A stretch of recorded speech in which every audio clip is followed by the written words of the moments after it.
તો જલવાહક જે પેશી છે એના એકમો વિશે આપણે વાત કરી કે એના ઘણા બધા અલગ અલગ એકમ હોય છે. એમાંનો જે પહેલો એકમ છે જે છે જલવાહિની. જલવાહક પેશીનો આ એક એકમ છે જલવાહિની, એના વિશે આપણે માહિતી મેળવવાની છે. હવે અહીં આકૃતિમાં એની રચના, એની આકૃતિ તમને દર્શાવેલી છે કે ખરેખર જલવાહક પેશી જે આપણે આગળ જોઈ હતી એ જલવાહક પેશીમાં જે વચ્ચેનો ટ્યુબ્યુલર નળાકાર ભાગ છે, એટલે કે નોઝલ એક ટ્યુબ જેવો જે ભાગ છે એ ભાગ એટલે જલવાહિની છે, બરાબર. અને આ જલવાહિનીમાં નાના નાના છિદ્રો જે છે એ છિદ્રો આવેલા હોય છે ને જે પાણીના વહન માટે ઉપયોગી હોય છે. હવે સામાન્ય રીતે આ જલવાહિનીની રચના વિશે જો આપણે કેટલાક મુદ્દાઓ કહેવા હોય તો કયા કયા મુદ્દાઓ કહી શકાય? એક તો એની આકૃતિ ઉપરથી જ આપણે જાણી શકીએ છીએ કે જે જલવાહિની છે એક તો એ નળાકાર રચના ધરાવે છે, બરાબર. તો આપણે પહેલો મુદ્દો જો એના વિશે કહેવો હોય તો આપણે કહી શકીએ કે એ નળાકાર રચના ધરાવે છે, બરાબર. એટલે કે આ એનો પહેલો મુદ્દો થશે કે તે નળાકાર રચના ધરાવે છે. ત્યારબાદ આ જે જલવાહિની આપણને મળે છે, હવે ખરેખર આનું જે સ્ટ્રક્ચર છે, આની જે રચના છે એક ટ્યુબ જેવી છે, પરંતુ આપણે કહી શકીએ કે મૃત કોષો જે રહેલા હોય એ એક મૃત કોષની ઉપર બીજો મૃત કોષ, એની ઉપર ત્રીજો, એની ઉપર ચોથો, આવા મૃત કોષો એકબીજા સાથે એક સ્ટેકમાં, એક થપ્પીમાં જોડાઈને આ જલવાહિની જે છે એ જલવાહિનીનું નિર્માણ કરે છે. એટલે એના પરથી આપણે એક વસ્તુ એ કહી શકીએ કે આ જે ખરેખર જલવાહિની છે એ જલવાહિની મૃત કોષોની બનેલી હોય છે. તો એના પછી એની રચનામાં આપણે બીજો મુદ્દો કહી શકાય કે તે મૃત કોષોની બનેલ છે, બરાબર. એટલે કે નળાકાર રચના ધરાવે છે અને મૃત કોષોની બનેલી છે. પરંતુ અહીંયા આ જે જલવાહિનીની આપણે વાત કરીએ છીએ, જલવાહિની ખરેખર શરૂઆતથી જ મૃત કોષોની બનેલી હોતી નથી.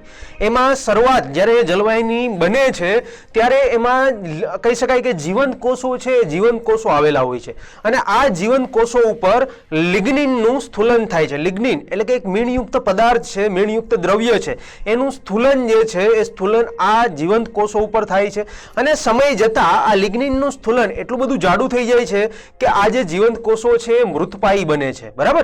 એટલે કે અહીં આ જલવાહિની માટે જે જ્યારે નિર્માણ પામે છે ત્યારે કોષો જીવંત હોય છે, પણ સમય જતા એના ઉપર લિગ્નિનનું સ્થૂલન લાગે છે. એ જીવંત કોષો ઉપર લિગ્નિનનું સ્થૂલન લાગતા એ મૃત બને છે અને ત્યારબાદ એ મૃત કોષોની બને છે, બરાબર. એટલે કે આપણે અહીંયા કહી શકીએ કે આ જે જલવાહિની છે એ ખરેખર જીવંત કોષો પર લિગ્નિનનું સ્થૂલન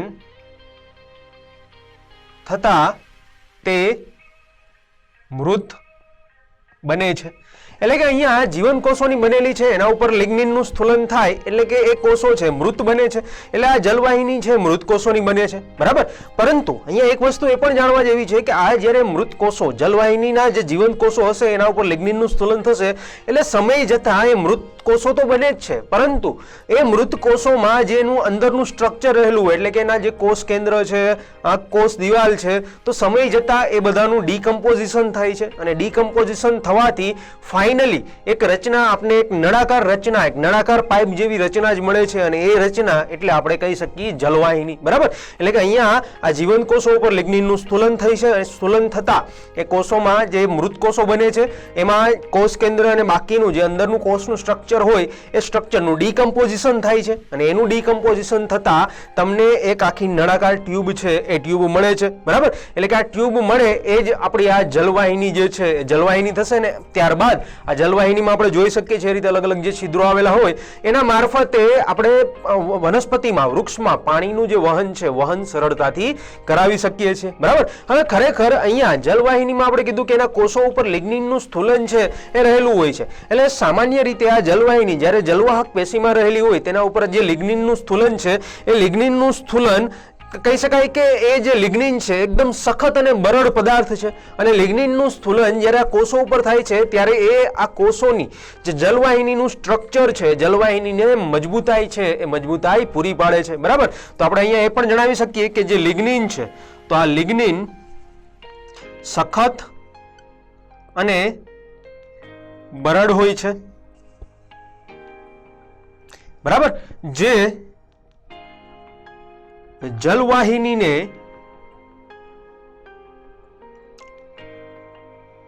મજબૂતાઈ પૂરી પાડે છે.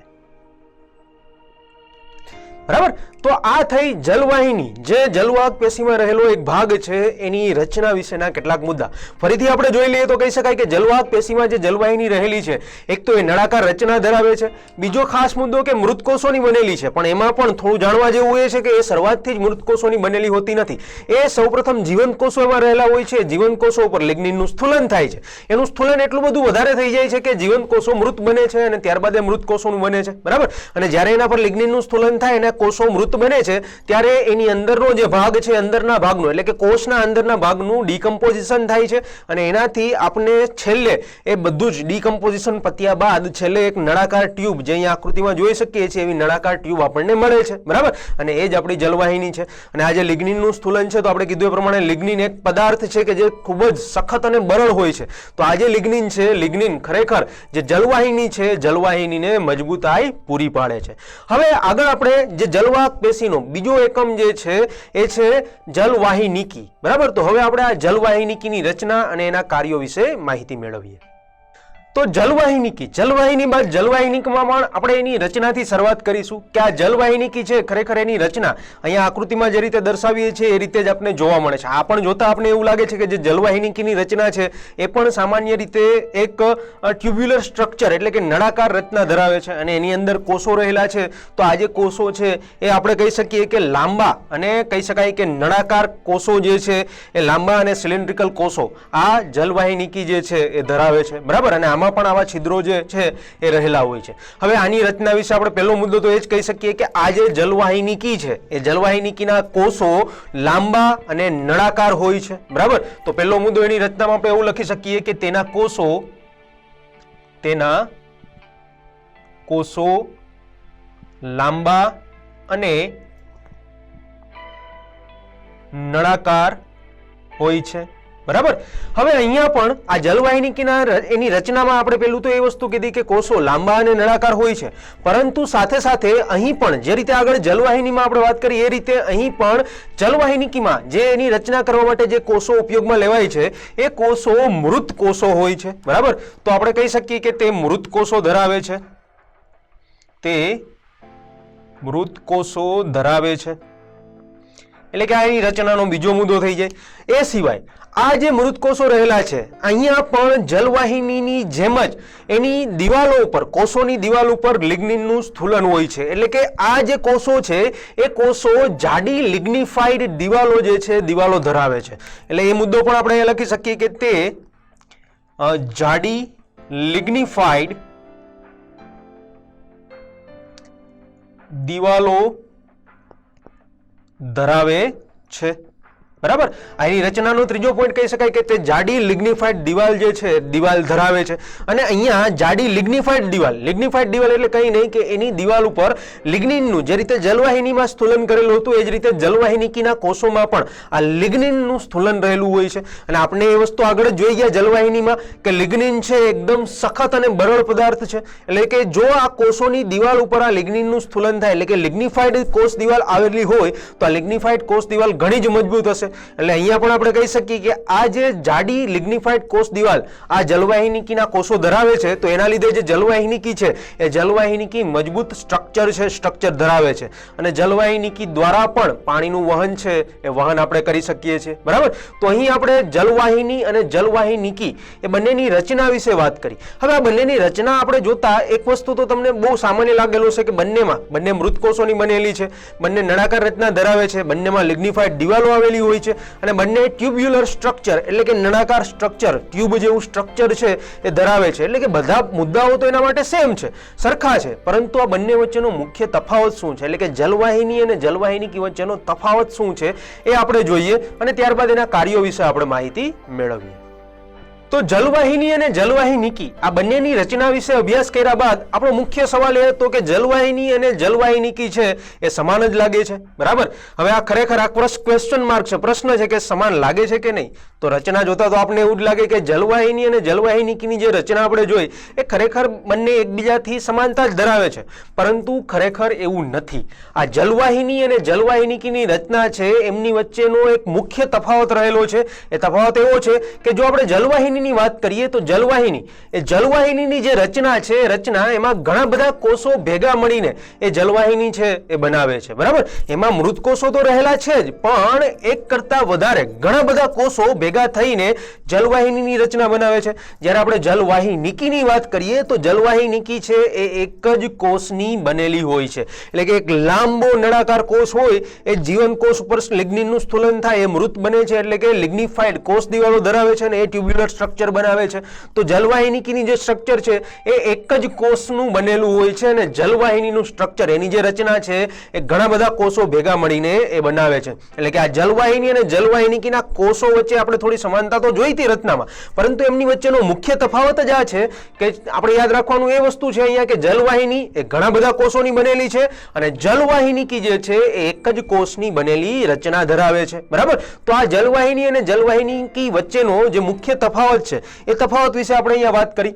હવે આગળ આપણે આ જલવાહિની અને જલવાહિની આ બંને એક સરખી જ રચના ધરાવતા હોવાથી એના કાર્યો પણ એક સમાન જેવા છે. તો એના કાર્યો વિશે વાત કરીએ તો કાર્યોમાં એનું કાર્ય આપણે કહી શકીએ કે આ બંને એટલે કે જલવાહિની અને જલવાહિની છે એ નળી જેવી એટલે કે નળાકાર રચના ધરાવે છે. આ નળાકાર રચના ધરાવતું હોવાથી પાણી અને જે દ્રવ્ય ખનિજ ક્ષારો છે, દ્રવ્ય ખનિજ ક્ષારોનું ઉદ્ભવ સ્થાનાંતરણ આ જલવાહિની અને જલવાહિની દ્વારા કરવામાં આવે છે. એટલે આપણે ખબર જ છે અહીંયા કે વનસ્પતિના મૂળમાંથી એ પાણીનું શોષણ કરે છે અને પાણી સાથે જે દ્રવ્ય ખનિજ ક્ષારો હોય એનું પણ શોષણ કરશે અને ત્યાંથી આ જલવાહિની અને જલવાહિની દ્વારા આ પાણી અને દ્રવ્ય ખનિજ ક્ષારો છે વૃક્ષના ઉપરના ભાગમાં જશે, એટલે કે પ્રકાંડ, ડાળીઓ, પર્ણ, અલગ અલગ ભાગોમાં આ પાણી અને દ્રવ્ય ખનિજ ક્ષારોને પહોંચાડવાનું જે કામ છે એ કામ મુખ્યત્વે આ જલવાહિની અને જલવાહિની દ્વારા કરવામાં આવે છે, બરાબર. તો અહીં આપણે બે એકમોની વાત કરી. પેલું જલવાહિની એની રચના, જલવાહિની એની રચના, બંને વચ્ચેનો મુખ્ય તફાવત અને બંનેના કાર્યો શું છે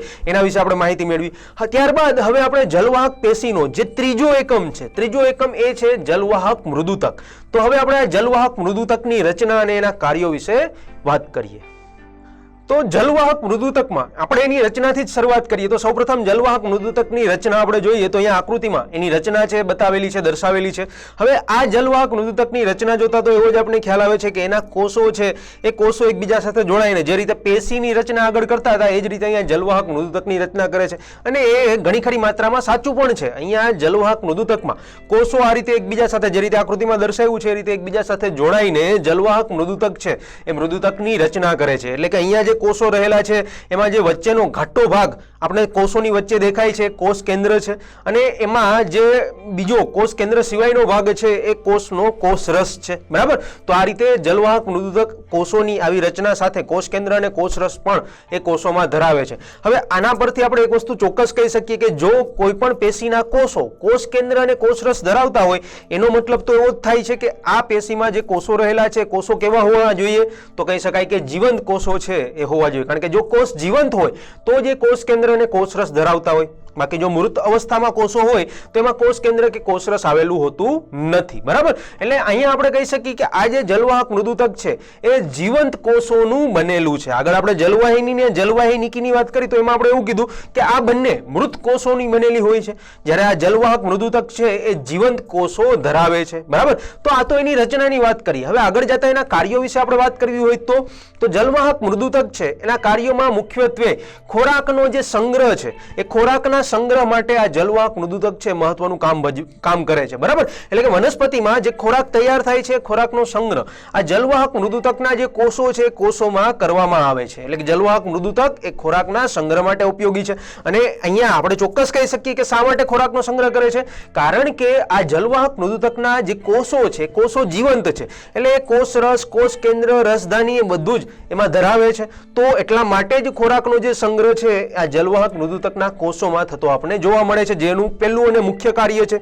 ત્યારબાદ આપણે વાત કરીએ તો પાણીને પાર્શ્વ બાજુએ કિનારી પર સંવહન કરવામાં મદદરૂપ કરે છે. પાર્શ્વ બાજુએ એટલે કે પાછળની બાજુએ, બરાબર. પાછળની બાજુએ કિનારી એટલે કે બોર્ડરનો જે ભાગ છે પાછળની બાજુએ ત્યાં પાણીનું સંવહન, પાણીને મોકલવાનું કામ છે એ પણ આ જલવાહક મૃદુતક દ્વારા કરવામાં આવે છે. આપણે યાદ કરો આગળ જલવાહક પેશીની શરૂઆત કરી ત્યારે આપણે એની જલવાહક પેશીની આખી આકૃતિ જોયેલી હતી ને તેમાં અલગ અલગ ભાગો આપણે દર્શાવેલા જ હતા.